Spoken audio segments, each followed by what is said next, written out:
شروع اللہ کا نام لے کر جو بڑا مہربان نہایت رحم والا ہے۔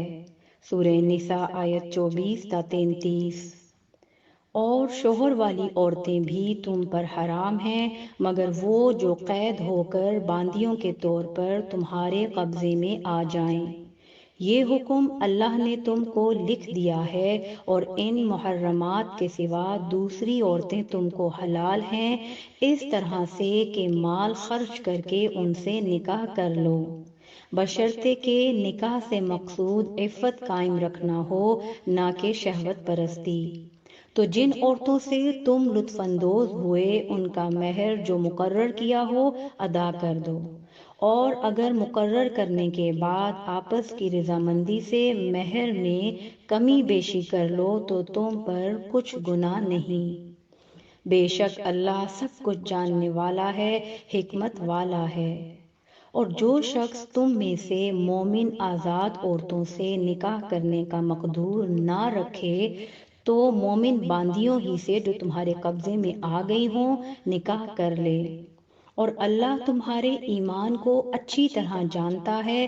تم آپس میں ایک دوسرے کے ہم جنس ہو، پھر ان لونڈیوں کے ساتھ ان کے مالکوں سے اجازت حاصل کر کے نکاح کر لو، اور دستور کے مطابق ان کا مہر بھی ادا کر دو، بشرطے کہ وہ پاک دامن ہوں، نہ ایسی کہ کھلم کھلا بدکاری کریں اور نہ درپردہ دوستی کرنا چاہیں۔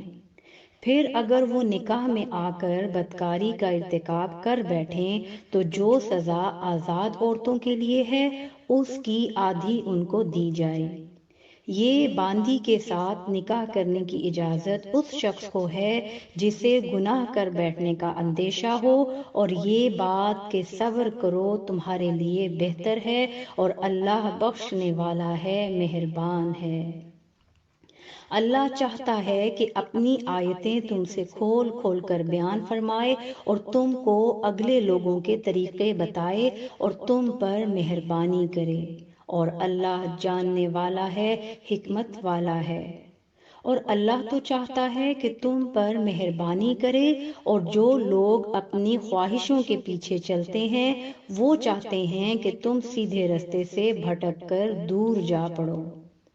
اللہ چاہتا ہے کہ تم پر سے بوجھ ہلکا کرے، اور انسان طبعاً کمزور پیدا ہوا ہے۔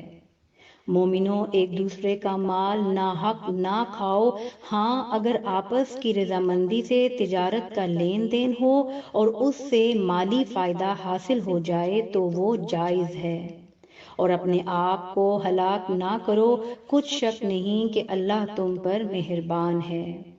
اور جو زیادتی کرتے ہوئے اور ظلم سے ایسا کرے گا تو ہم اس کو عنقریب جہنم میں داخل کریں گے، اور یہ اللہ کو آسان ہے۔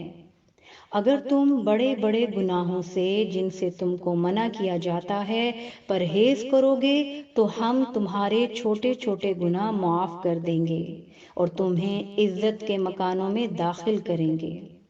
اور جس چیز میں اللہ نے تم میں سے بعض کو بعض پر فضیلت دی ہے اس کی تمنا مت کرو۔ مردوں کو ان کاموں کا ثواب ہے جو انہوں نے کیے، اور عورتوں کو ان کاموں کا ثواب ہے جو انہوں نے کیے، اور اللہ سے اس کا فضل و کرم مانگتے رہو، کچھ شک نہیں کہ اللہ ہر چیز سے واقف ہے۔ اور جو مال ماں باپ اور رشتہ دار چھوڑ مریں تو حقداروں میں تقسیم کر دو کہ ہم نے ہر ایک کے حقدار مقرر کر دیے ہیں، اور جن لوگوں سے تم عہد کر چکے ہو ان کو بھی ان کا حصہ دو، بے شک اللہ ہر چیز پر نگراں ہے۔